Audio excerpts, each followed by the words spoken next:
I banned this export of unprocessed minerals in 2012. My young brother, His Excellency Ruto, I forgave him and gave him some little iron ore for, I think, 2 or 3 years. Because I've got a lot of iron ore, one of the best in the world. I told him, His Excellency Ruto's man, Muhindi wa hapa Kenya, you come and build the steel factory in Uganda at the iron ore. Oh, I've already built in Mombasa. So I said, okay, because of my young friend, I give you some iron ore for 2 or 3 years. But come and put the factory here. Now you can imagine akili ya watu wenu, my civil servants. An Indian wanted to take that iron ore to India, imagine.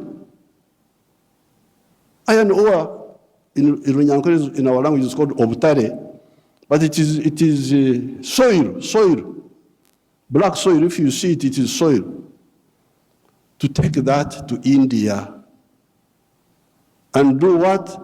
Pay your wonderful people $47 per ton. Our iron ore is the purest in the world. It is 70% pure. So you need like 1.5 tons to make a ton of steel. Now, a ton of steel costs $700. Somebody gives you $47 on your wealth, the wealth of your people, and he gets $700 from it. And all the jobs, your children have no jobs. Watoto wa Wahindi wanafanya wamepata kazi. I can't be part of that treachery. So I banned, there will be no export of unprocessed minerals from Uganda. So there's no business. What do you mean there's no business? So when I banned them, they are flocking in now. They have opened 7 gold refineries. 7 gold refineries, they are there. Because I banned. The other day I was opening a tin refinery. You can imagine this tin, and Samia may know where we were, the power station. Both sides, the Uganda side and the Tanzanian side, that is all tin. But all this time, imagine, since the British were here, they were taking, walikuwa wanachukua mawe tu, stones, because tin in nature is a stone, looks like a stone. So they take that. And they give my people $11 per kilo. And they take it to cleverer people. For the cleverer people, they get $32. My people got 11, those people get $32. And all the jobs. So when I was opening the factory, I was asking the refinery, I was asking them, this boy who opened the factory is a Canadian. I was asking them, huyu Mkanada ameleta umeme wake? Has this Canadian brought his own electricity? No.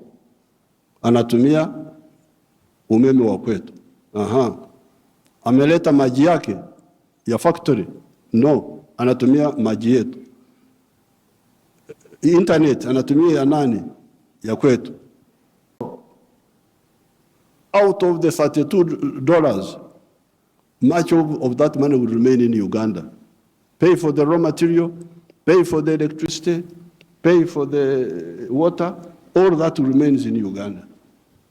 So, what does, first of all, my African brothers and sisters, say about this hemorrhage of Africa? Hemorrhage. Echikurukuto, we call it in Uganda. This hemorrhage must stop.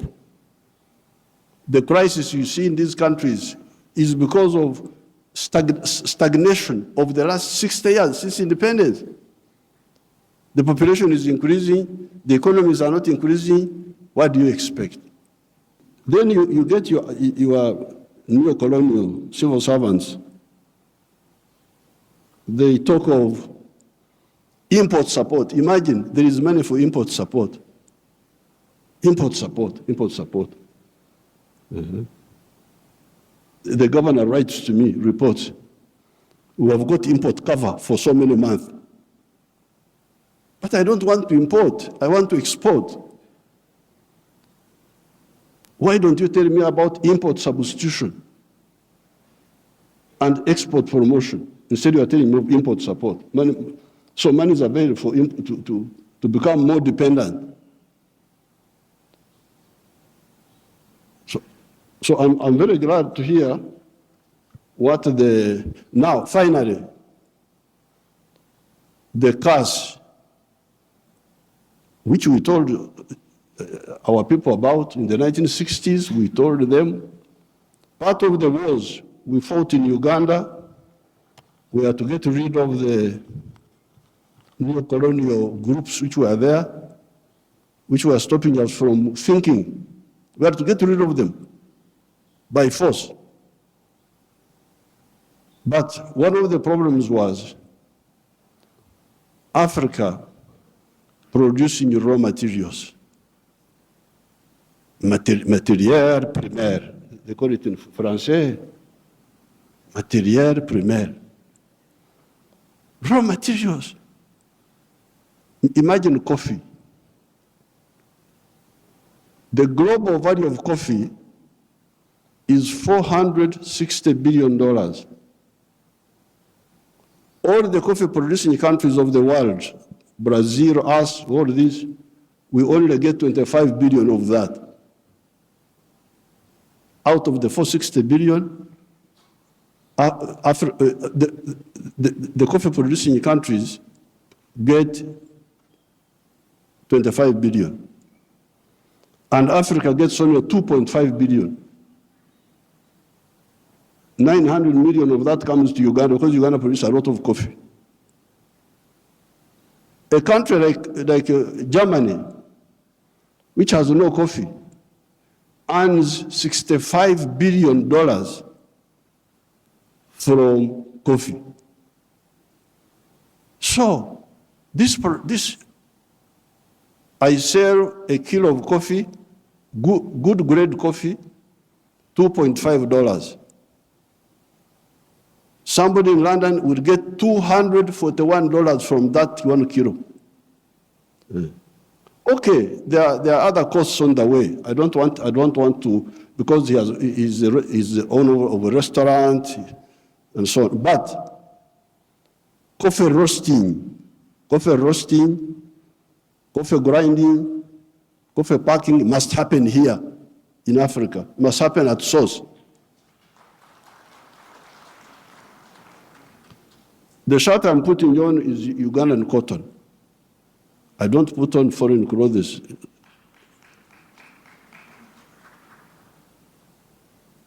It's only the trousers I'm putting on because I can't go naked.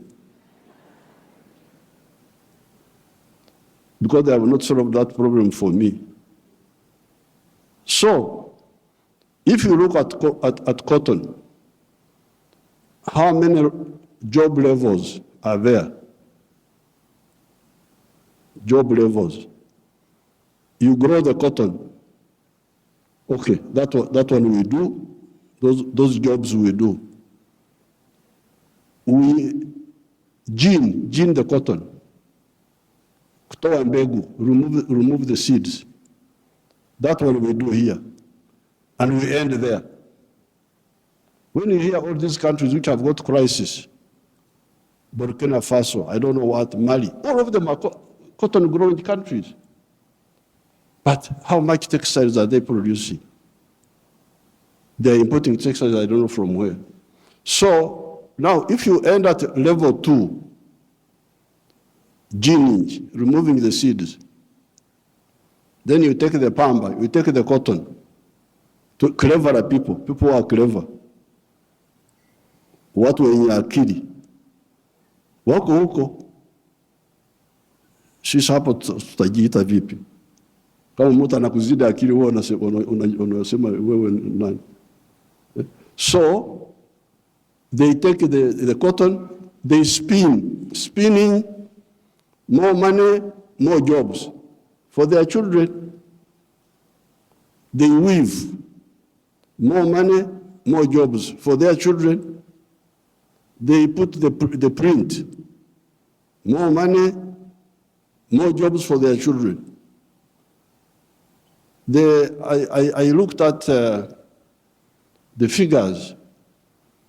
Uganda consumes 276 million meters of textiles each year. And that wonderful country of yours spends $880 million on clothes.